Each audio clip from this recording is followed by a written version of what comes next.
Assalamualaikum warahmatullahi wabarakatuh. Perkenalkan, saya Nurul Aslami, NPM 2409100103. Di sini saya akan membahas tentang beberapa soal dari mata kuliah struktur data dosen pengampu Bapak Ibnu Rashid Munte, Eskom Mkom. Nah, di sini saya juga mengajak nih untuk adik-adik untuk masuk ke program studi kami, Sistem Informasi, yang fakultasnya Sains dan Teknologi. Bye-bye.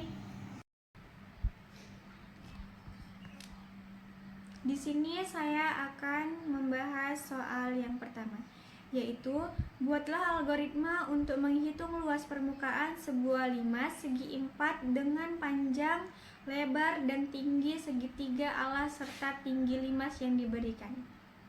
Mari kita jawab. Algoritma 1. Input panjang, lebar, tinggi segitiga sisi, dan tinggi limas. Yang kedua, hitung luas alas menggunakan rumus L kali L luas alas dikali P panjang kali lebar.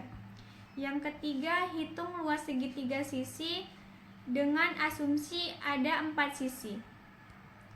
Luas sisi sama dengan 2 dikali dalam kurung P dikali TS per 2 tutup kurung ditambah 2 dikali dalam kurung L dikali TS per 2. Yang keempat, hitung luas permukaan dengan menjumlahkan luas alas dan luas seluruh sisi segitiga. Luas total sama dengan luas alas ditambah luas sisi. Kemudian output nilai luas total. Nah, di sini kita akan lanjut ke bahasa pemrograman C++. Jadi yaitu di sini ada fungsi untuk menghitung luas permukaan limas segi 4, terus ada luas permukaan segi 4, double P, double L, double TS. Kemudian di sini ada luas alas dikali panjang kali lebar. Nah, kemudian kita disarankan dan kita tunggu sebentar. Lalu di sini ada masukkan panjang alas. Kira-kira kita kasih contoh 6. Lalu kita enter. Nah, di sini masukkan lebar alas. Kita buat 6 juga contohnya. Kemudian kita enter. Nah, lalu masukkan tinggi segitiga sisi. Di sini contohnya kita buat 4. Nah, lalu kita enter lagi. Nah, di sini hasil luas permukaan limas. Nah, di sini saya akan membahas soal yang kedua, yaitu piramida.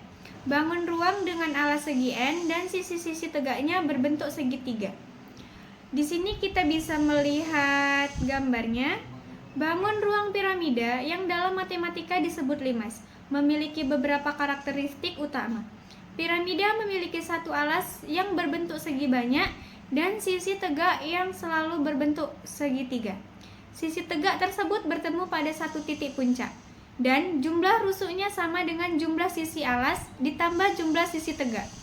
Berikut adalah karakteristik bangun ruang piramida secara lebih detail. Alas. Piramida memiliki satu alas yang dapat berbentuk segitiga, segi 4, segi 5, dan seterusnya, tergantung pada jenis limasnya. Sisi tegak. Sisi tegak dari piramida selalu berbentuk segitiga. Titik puncak. Piramida memiliki satu titik puncak di mana semua sisi tegak bertemu. Jumlah rusuk. Jumlah rusuk piramida sama dengan jumlah sisi alas ditambah jumlah sisi tegak. Jumlah sisi. Jumlah sisi piramida sama dengan jumlah sisi alas ditambah jumlah sisi tegak. Jenis piramida.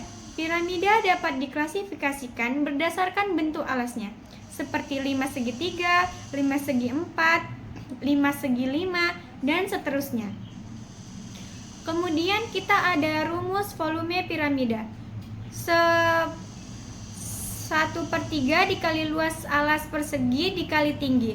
Rumus volume piramida sama dengan 1/3 dikali rumus luas persegi yakni dikali tinggi.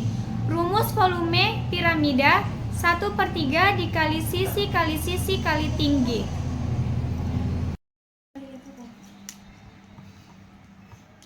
Kemudian di sini kita akan ke bahasa pemrograman. Bahasa pemrograman C++. Di sini ada bahasa pemrograman dinamis. Di sini kita bisa melihat kelas piramida, tingkat piramida, fungsi untuk mencetak piramida, kemudian tinggi piramida, meminta input tinggi piramida dari pengguna, membuat objek piramida dengan tinggi yang dimasukkan pengguna.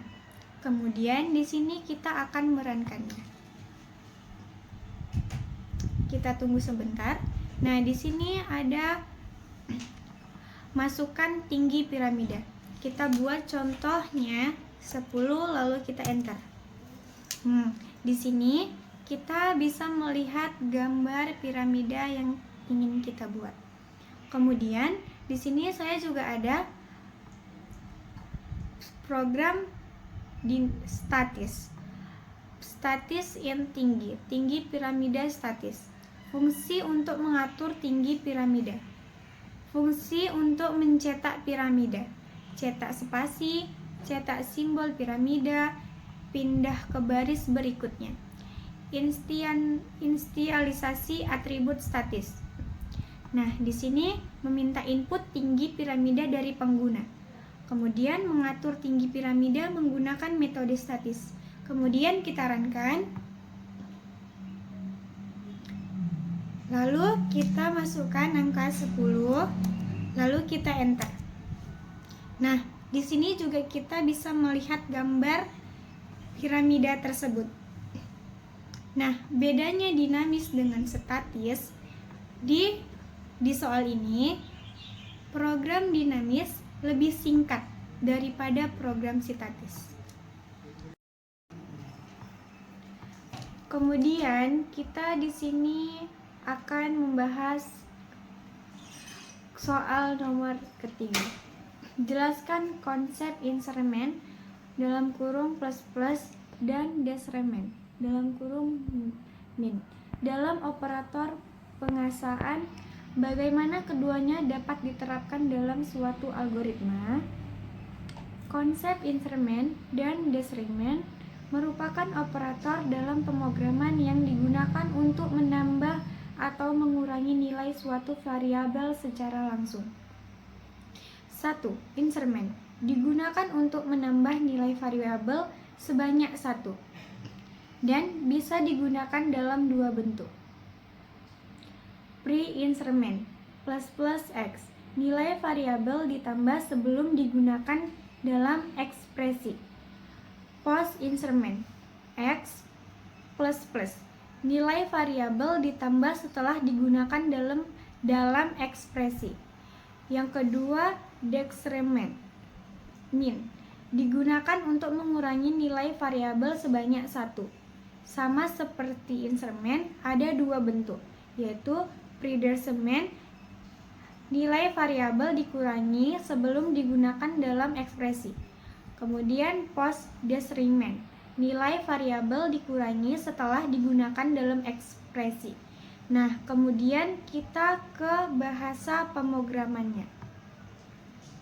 Nah, bisa kita lihat kalau kalian ingin mengubahnya, di sini bisa merubah angkanya. Di sini saya buat nilainya 5.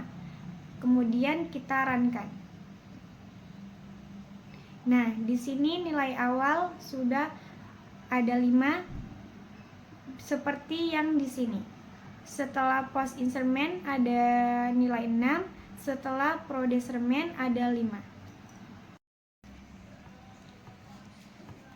Nah, di sini saya akan kembali menjelaskan tentang soal keempat, yaitu apa perbedaan antara statement if dan if else.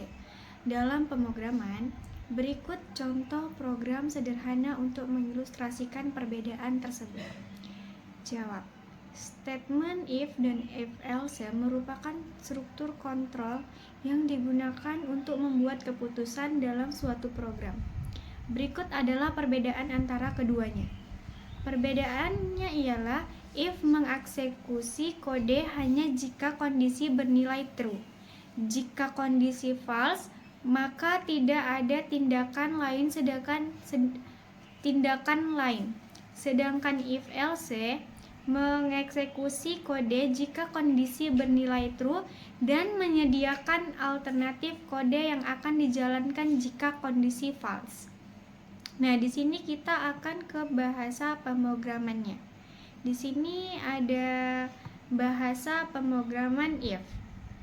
Bisa kita lihat di sini ada include, usestream, using, namespace, std. In main, in angka, masukkan angka.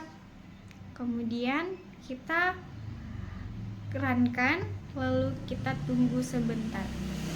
Di sini kita bisa memasukkan nilai 1, lalu kita enter. Nah, di sini hasilnya akan jadi angka positif.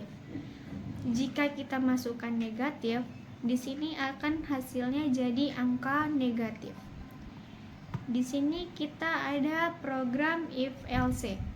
Sama dengan yang sebelumnya, di sini kita runkan kembali, lalu kita tunggu sebentar. Nah, di sini kita bisa masukkan sebagai contoh nilainya 1, lalu kita enter. Nah, sama dengan sebelumnya, jika kalian ingin hasilnya ini angka negatif, kalian bisa masukkan angka negatif juga di sini. Nah, sekian dari penjelasan saya tentang bahasa pemrograman C++. Bye-bye.